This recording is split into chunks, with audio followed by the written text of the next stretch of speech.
Soyez les bienvenus à ce rendez-vous d'information. Voici tout de suite les titres au sommaire de ce journal.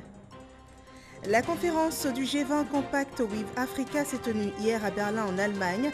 Une rencontre marquée par le bilan des offres du G20. Les 12 pays africains participants y ont présenté les performances économiques de leur pays.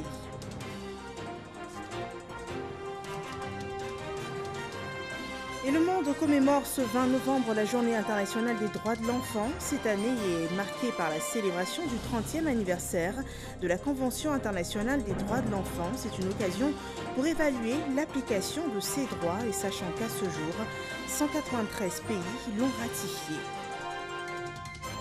Et l'ancien président béninois Boni Yayi est de retour au Bénin après 5 mois d'absence. Pour son retour au pays, il était accompagné d'une forte délégation de la CEDEAO. Bienvenue dans ce 23h. À Berlin, en Allemagne, s'est tenue hier la conférence d'ouverture du G20 Compact with Africa. S'exprimant au cours de la réunion, le président de la République, Alassane Ouattara, a énuméré les grandes avancées économiques de la Côte d'Ivoire. On voit tout cela avec Awa Touré. La troisième édition de la conférence du G20 Compact with Africa, 12 pays africains, des organisations internationales et régionales, des partenaires bilatéraux du G20, ainsi que les institutions financières internationales, rassemblées autour de la chancelière allemande Angela Merkel, ont dressé le bilan de la mise en œuvre de cette initiative lancée en 2017. Une offre de partenariat en vue d'accroître l'attractivité de l'investissement privé en Afrique à travers des programmes coordonnés de réformes spécifiques à chaque pays. Bénéficiaire de ce programme du G20, la Côte d'Ivoire a engagé des réformes dans 3 domaines essentiels: le développement d'un cadre propice au financement du secteur privé, l'amélioration du climat des affaires, la stabilisation et le renforcement du cadre macroéconomique. En ce qui concerne le cadre macroéconomique, il est resté solide en 2019 avec un taux de croissance du PIB projeté à 7,5% et un taux d'inflation de 0,8%, après une croissance annuelle du PIB de 8,6% par an de 2012 à 2018.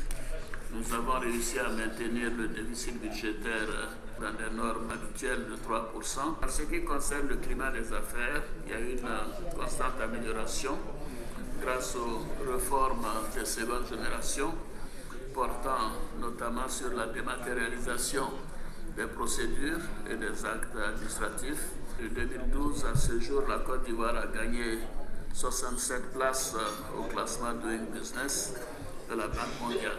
En matière de financement, de nombreuses mesures ont été prises pour accroître la disponibilité de financement à coût et à risque réduit pour le secteur privé, pour les PME et pour la promotion des partenariats publics-privés. Le président de la République, Alassane Ouattara, a par ailleurs indiqué que la Côte d'Ivoire entend s'engager résolument sur la voie de la transformation de ses matières premières. Notre objectif, bien évidemment, est de passer du stade de grands producteurs exportateurs de matières premières. Cacao, nous sommes premier producteur mondial. Anacarde, premier producteur mondial. Caoutchouc, premier producteur africain. Coton, troisième producteur africain, ainsi de suite, à celui d'exportateurs de produits transformés et manufacturés. Et donc la forte mobilisation des opérateurs économiques à cette conférence montre aussi tout le potentiel d'investissement qui existe et qui ne demande qu'à être structuré sur la base d'échanges d'informations réciproques sur les différentes modalités possibles d'intervention qui peuvent être des investissements directs étrangers, des partenariats publics-privés, des BOT ou des mécanismes alternatifs. Alors je voudrais dire de ce point de vue que nous estimons que c'est mieux de mettre l'accent sur le commerce et c'est ce que vous êtes en train de faire et de faire en sorte qu'il y ait un commerce équitable. La chancelière allemande Angela Merkel a pour sa part salué les bonnes performances économiques réalisées au cours de cette année 2019 par les 12 pays africains du Compact with Africa, avant d'inviter le secteur privé allemand à investir massivement en Afrique. Et toujours à Berlin, en marge de sa participation à cette conférence du Compact with Africa, le chef de l'État Alassane Ouattara multiplie les rencontres pour le développement de la Côte d'Ivoire. Il a rencontré pour cela ce mercredi Mario Oven, le président de l'Association fédérale des PME allemandes, une rencontre axée sur les opportunités d'investissement en Côte d'Ivoire par les PME allemandes. Awa Touré nous donne les détails de leurs échanges. L'installation prochaine d'une délégation commerciale allemande en Côte d'Ivoire et les opportunités d'investissement des petites et moyennes entreprises allemandes en Côte d'Ivoire, ce sont entre autres les questions abordées au cours de cette rencontre entre le président de la République Alassane Ouattara et le président de l'Association fédérale des petites et moyennes entreprises PME. Les PME qui représentent 99% du tissu économique allemand. Pour un pays, c'est toujours très important de travailler avec le PME. Vous savez, le multinational ne s'occupe pas de la durabilité. Le PME s'investit à fond et il reste dans le pays quand les choses se compliquent. Donc, nous, on s'inscrit vraiment dans la durabilité. Je lui ai dit que le continent africain a un avenir prospère et on est fort heureux de s'inscrire dans la durabilité avec le continent africain et particulièrement votre pays. Le président de la République a également échangé avec l'ancien président de la République fédérale d'Allemagne, Horst Köhler, ancien directeur général du Fonds monétaire international. Dans l'actualité de ce mercredi, ici à Abidjan, une mission des Nations Unies est en Côte d'Ivoire pour s'assurer de la bonne préparation des prochaines échéances électorales. Elle a été reçue cet après-midi par le ministre d'État, ministre de la Défense, Ahmed Bakayoko. C'est une visite de ces agents de l'ONU qui s'inscrit dans le cadre de l'évaluation du contexte politique ivoirien. Et avec le ministre de la Défense, elle a abordé le contexte sécuritaire à Boussanogo. Une délégation de la division de l'assistance électorale du département des affaires politiques des Nations Unies chez le ministre d'État, ministre de la Défense Ahmed Bakayoko pour une séance de travail. Il s'agit d'une mission d'évaluation des besoins du processus électoral en Côte d'Ivoire. Pour le chef de la délégation onusienne, l'idée est d'évaluer avec tous les acteurs politiques ivoiriens le contexte politique et les besoins en matière d'élection. La visite d'aujourd'hui avec le ministre de la Défense, c'était pour discuter un peu sur le contexte sécuritaire. L'apport des Nations Unies sera déterminé un peu plus tard quand on aura fini cette mission. C'est pour ça que nous sommes en train de rencontrer les différents acteurs pour voir ensemble comment on peut accompagner la Côte d'Ivoire. Cette rencontre répond à une requête des autorités ivoiriennes pour un accompagnement du processus électoral. Ces rencontres de la mission onusienne vont s'étendre aussi bien au gouvernement qu'aux institutions, partis politiques et organisations de la société civile. Le monde s'est coloré en bleu ce mercredi 20 novembre pour commémorer la Journée internationale des droits de l'enfant. Les enfants vêtus de bleu, la couleur de l'UNESCO, sont imposés partout, des services administratifs aux médias. Ils ont donné de la voix pour militer pour le respect de leurs droits. Le ministère de la Défense n'y a pas échappé et ce mercredi, le ministre, c'était un élève de l'EMPT. On regarde. Il est l'un des meilleurs élèves de l'école militaire préparatoire technique de Benjeville.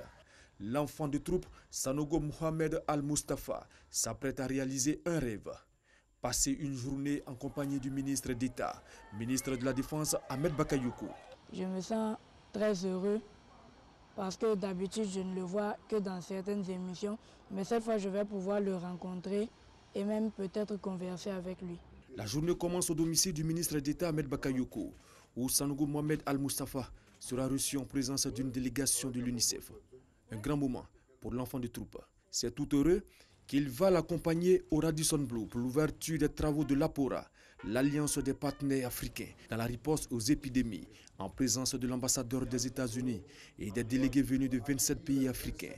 La particularité est qu'ils préviennent en même temps les épidémies pour éviter de se retrouver avec certaines épidémies comme l'épidémie à virus Ebola que nous avons pu éradiquer en 2016. Après la cérémonie, le ministre d'État Ahmed Bakayoko regagne ses bureaux.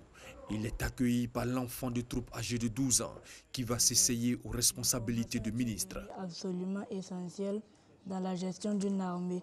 En garantir sa bonne transmission est un pilier fondamental pour conduire toute mission militaire. À l'issue de cette journée, l'enfant de troupe Sanogo Mohamed Al-Mustafa a reçu les présents des mains du ministre d'État, ministre de la Défense, Ahmed Bakayoko. Et les enfants ont aussi pris les rênes du ministère de la Promotion de la Jeunesse, de l'Emploi des Jeunes. Le jeune Jean-Claude Atsé était le ministre du jour.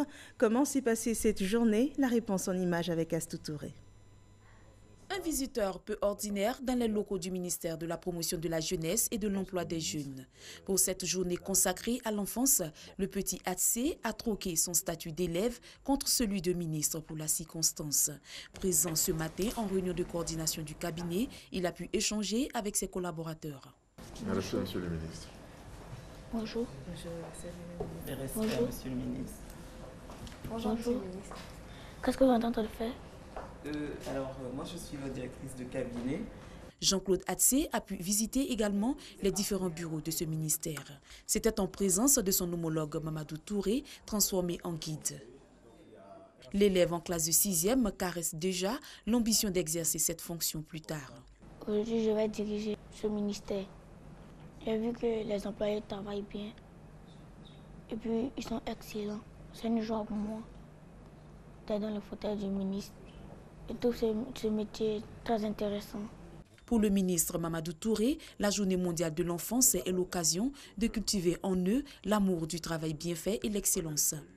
Les enfants, c'est notre avenir. Je pense que cette journée, au-delà donc de la symbolique, qui permet donc à ces enfants-là de s'imprégner un peu de certains nombres de réalités, notamment la vie au quotidien de certaines personnalités, leur permet aussi d'avoir donc des références, des référents. Et je souhaite que ça puisse influencer leur regard et leur donne beaucoup de courage pour chercher à aller plus loin. Après avoir déjeuné ensemble, c'est à l'Assemblée nationale que les deux amis se sont séparés. Et les enfants ont aussi pris le pouvoir au ministère de l'Hydraulique. Vous allez le voir, ils ont, au cours d'une réunion, pris de grandes décisions pour pallier le problème du manque d'eau potable dans certaines localités. Patricia Homo. Et si le temps d'une journée, les enfants prenaient le pouvoir? C'est chose faite ce lundi 20 novembre 2019 au ministère de l'Hydraulique. Le ministre a réuni son cabinet pour échanger sur le manque d'eau potable dans certaines localités dû à l'incivisme des populations qui cassent les canalisations. DICA, prenez toutes les dispositions. Voyez avec le DGBT, le DAF Touré et le DG de la SODECI pour réunir cette somme rapidement avant que la situation ne dégénère. Forme également un comité de crise pour gérer cette affaire avec célérité. Dans le monde entier, de nombreux enfants se font entendre à l'occasion de la Journée mondiale des enfants. Ils prennent la parole et montrent qu'ils sont capables d'interpeller les pouvoirs publics. J'ai choisi d'être ministre pour pousser mes collaborateurs à arranger les canalisations d'eau et desservir les zones touchées. Le 20 novembre est loin d'être une date comme les autres pour les enfants. Ce jour leur est consacré et marque l'anniversaire de la Convention internationale relative aux droits de l'enfant. Une journée globale avec un message dynamique, mais où on rappelle au monde que les enfants aussi ont des choses à dire, que les enfants ont une voix. Et ce qu'on a vu ici, c'est le ministère de l'Hydraulique qui a remplacé son cabinet par des jeunes qui sont ici aujourd'hui et qui ont pu faire part des préoccupations dans leur communauté. Aujourd'hui encore, 264 millions d'enfants n'ont pas accès à l'école et 250 millions vivent en plein cœur de conflits et de guerres initiés par des adultes, indique l'UNICEF. Un sondage de l'UNICEF, réalisé auprès de jeunes âgés de 9 à 18 ans, souligne que pour eux, la priorité, c'est l'éducation. On a initié cette stimulation, je veux dire, pour permettre aux enfants d'être sensibilisés au problème de l'eau potable dans les villages, au milieu rural, et le problème de l'eau potable dans le milieu urbain. Quand les enfants le disent, c'est que vraiment c'est profond et c'est la réalité que nous vivons sur le terrain. La Journée mondiale de l'enfance offre à chacun et chacune d'entre nous une occasion unique de sensibiliser le public aux droits de l'enfant, de promouvoir et de mettre en lumière ceux-ci, mais aussi de transformer cette date en acte concret en faveur des enfants partout dans le monde. Et au Conseil national des droits de l'homme de l'Assemblée générale de ce mercredi a été mené aussi par les enfants. Il s'agissait de faire des propositions en faveur de l'amélioration de la situation des enfants en Côte d'Ivoire.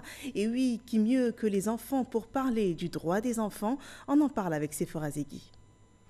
Le Conseil national des droits de l'homme a célébré la journée des droits de l'enfant en donnant les commandes aux enfants. Assemblée générale donc, avec la nouvelle présidente Isabelle Babou et ses 12 conseillers pour statuer sur les problèmes rencontrés au quotidien par les enfants et produire un communiqué relatif à la journée internationale des droits de l'enfant.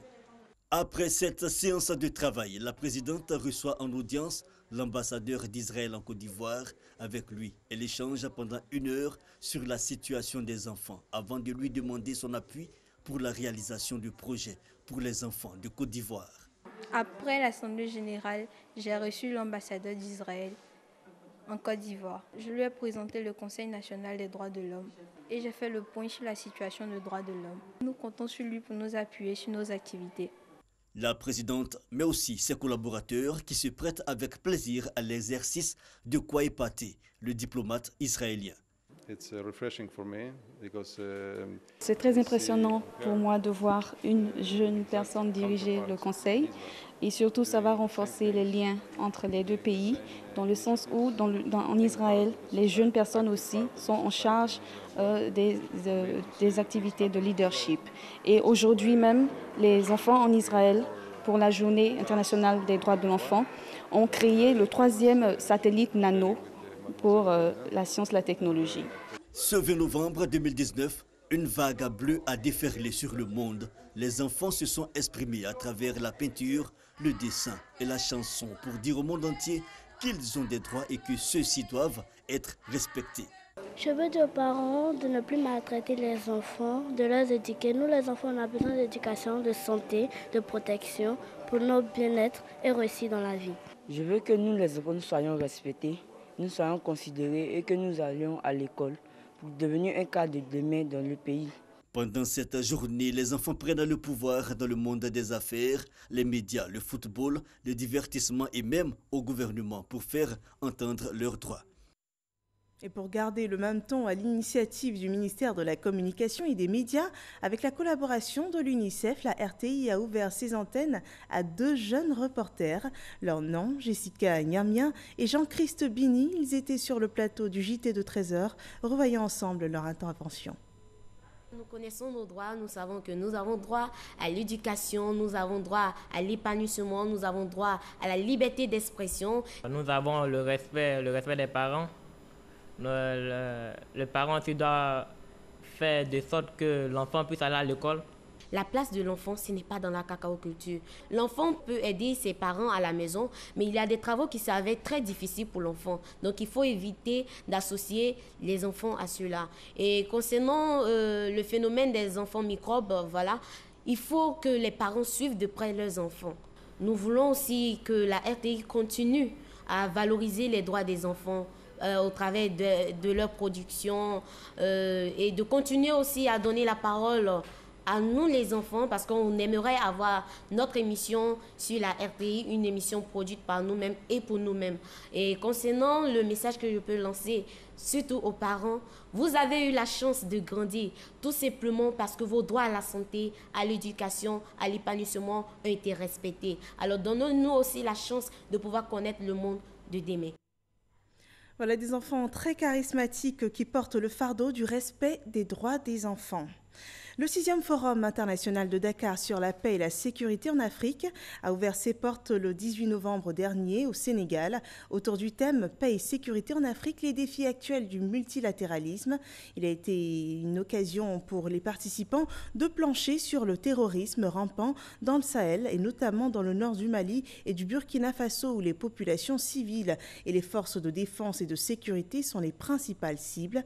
Plusieurs chefs d'État et ministres et experts sont réunis à Dakar pour discuter et apporter des solutions aux menaces sécuritaires auxquelles fait face la région sahélienne. Ici, en Côte d'Ivoire, à Yamoussoukro, 4 projets de loi ont été adoptés en commission.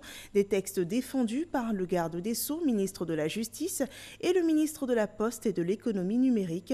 Le point de la session par Léon Bron. C'est une exigence au regard des difficultés à suivre le rythme des évolutions. Le projet de loi instituant un nouveau mécanisme de contrôle des flux des télécommunications prend en compte la rapide expansion et l'accroissement continu des usagers du secteur. Il s'agit, selon son défenseur, de suivre pour les consommateurs l'application des tarifs tout en mettant à disposition des données permettant de maîtriser le chiffre d'affaires des entreprises de télécommunications. 1032 milliards, le tout dernier chiffre qui a été déclaré par le secteur.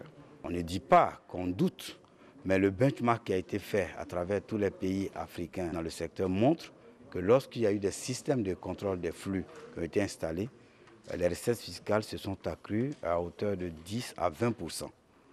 Alors vous imaginez si la Côte d'Ivoire installait donc un tel équipement qui lui permet d'avoir entre 10 et 20% de 1032 milliards, les quelques 900 millions qu'on trouve par collectivité territoriale pourraient même être multipliés par 3. Ce projet de loi, donc pour financer le développement, raison de son vote à l'unanimité des sénateurs membres de la Commission de la Science. Unanimité également triomphante dans l'adoption par la Commission des Affaires générales du projet de loi relatif à l'adoption. Il renforce la protection des mineurs dans ce contexte mondial de traite et d'exploitation des enfants. La Convention de La Haye du 29 mai 1993 a prévu donc l'instauration dans tous les pays d'une autorité centrale en charge des questions d'adoption. Et donc la coopération va se faire entre les différentes autorités centrales de ces États afin de savoir si effectivement les personnes de nationalité étrangère qui viennent en Côte d'Ivoire pour adopter des jeunes Ivoiriens remplissent les conditions de leur pays, mais surtout remplissent les conditions d'adoption que nous allons instaurer dans notre pays. Cette autorité va assurer un suivi de l'enfant après l'adoption. Aussi adoptée par la Commission des Affaires générales du Sénat, la modification de la loi de 2013 relative à la prévention et à la lutte contre la corruption et celle de la loi de 1972 portant code de procédure civile, commerciale et administrative, des tests également présentés par le ministre de la Justice. Parlons à présent de la loi des finances pour l'année 2020. Pour son application, il a été adopté à l'Assemblée nationale des dotations budgétaires de 10 ministères pour l'application du budget programme. L'ensemble représente plus de 1650 milliards de francs CFA. La session s'est tenue dans le cadre du passage des ministères à l'Assemblée nationale pour la présentation du projet de loi des finances de l'année 2020. Les explications de Cheikh Koné. Exposer des motifs successifs de chaque ministre, échange avec les parlementaires dans une ambiance détendue. Les 10 heures d'horloge qu'ont duré ce premier round semblaient insuffisantes pour aborder toutes les questions de fond relatives au programme et projets des ministères. Pour une première, l'exercice de présentation du budget programme par les émissaires du gouvernement a tenu toutes ses promesses à sa première séance avec le vote de la majorité des membres de la Commission des affaires économiques et financières. Ce sont au total 11 ministères, soit plus de 1650 milliards de francs CFA de dotations budgétaires adoptées en commission. Satisfaction surtout par la qualité des débats qui ont permis en tout cas de regarder de très près les programmes que le gouvernement a concoctés pour améliorer les conditions de vie des Ivoiriens. Je crois que les réponses que les membres du gouvernement ont su apporter aux préoccupations des députés, ont achevé de les convaincre et ça a conduit donc à l'adoption de ces différents budgets. Mais je crois que c'est un bel exercice de démocratie. Et nous avons tous envie de l'approfondir et de faire en sorte que nous puissions encore aller plus loin en la matière. Les présentations se poursuivent ce jour avec 15 ministères et secrétariats d'État, dont les ministères de l'Éducation nationale, de la Culture et de la Santé. Rappelons que le budget de l'État pour 2020 s'équilibre en ressources et en dépenses à 8 061 milliards de francs CFA, soit une progression de 9,9% par rapport au budget 2019 qui était de 7 334,3 milliards de francs CFA. Il est structuré en 35 dotations et 149 programmes budgétaires logés au sein des institutions et ministères.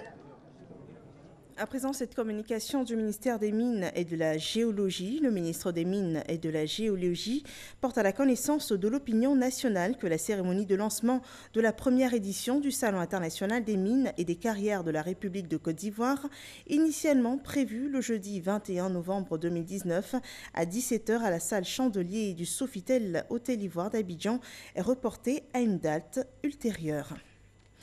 L'hôpital Mère-Enfant reçoit un appareil révolutionnaire. Il permet de détecter plusieurs bactéries pathogènes en un seul test au lieu de plusieurs, le tout en moins d'1 heure contre 3 à 4 jours, comme c'est le cas actuellement. Et ce sont là des aptitudes de Filmaré, un appareil de diagnostic des maladies infectieuses développé par l'entreprise française Biomérieux. En Côte d'Ivoire et dans la sous-région, l'hôpital Mère-Enfant est le premier établissement sanitaire à bénéficier de cet outil technologique. Et c'est un don de la compagnie Biomérieux qui a été fait ce jour. En politique, l'équipe municipale de la commune de Diawala s'attache au RHDP, se présentant comme un parti indépendant lors des élections municipales. Cette équipe souhaite désormais être sous le couvert du parti d'Alassane Ouattara. Kader Sogodogo. La commune de Diawala, dans le département de Ouangolo-Dougou, ouvre une nouvelle page de son histoire. Son maire, Mamadou Ouattara dit Madou Bébé, et son conseil municipal abandonnent leur statut d'indépendant pour rejoindre le RHDP. Je voudrais enfin m'acquitter d'un devoir, c'est celui de réitérer mes vifs remerciements aux populations qui ont fait confiance à ma modeste personne et à la liste indépendante que j'ai conduite aux élections municipales. C'est donc de façon naturelle que mon équipe et moi-même avions rejoint le RHDP. Monsieur le ministre, nous à Diawala restons fortement attachés aux idéaux de notre grand rassemblement, le RHDP, sous le leadership éclairé du président de la République, son Excellence Alassane Ouattara. Parrain de cette cérémonie, le député maire de Mbengue, Ali Kader Koulibaly, était présent. Les ministres Téné Birahima Ouattara et Issa Koulibaly. Tous saluent cette décision. Il est venu me trouver avec les vieux pour me dire, grand frère, je m'excuse de vous avoir désobéi, mais ma famille naturelle c'est le RHDP. Je viens donner ma victoire au RHDP, donc nous l'accueillons avec beaucoup de bonheur. Nous l'accueillons et c'est ensemble, unis dans la cohésion, que nous pouvons bâtir la Côte d'Ivoire. Le RHDP, ce n'est rien d'autre que ça. C'est pour cela que le président travaille tous les jours pour que la Côte d'Ivoire avance. Les populations, quant à elles, sont sorties massivement pour soutenir le choix de leur maire. Côté culturel, pour agrémenter la fête, 25 groupes de balafons. Dans l'actualité hors de nos frontières, Thomas Yayi Boni est depuis ce mercredi au Bénin, un retour de l'ex-président. Après 5 mois, après avoir quitté son pays, Thomas Yayi Boni était accompagné d'une importante délégation de la CEDEAO. L'ancien président du Bénin avait quitté le pays le 22 juin dernier après un blocus autour de sa résidence suite à la crise politique post-législative. Yayi Boni devait rencontrer à son arrivée le président en exercice Patrice Talon, mais ce dernier a finalement reçu la délégation de la CEDEAO. Voilà, c'est la fin de ce journal. Merci de l'avoir suivi. Passez une excellente fin de soirée sur RT1.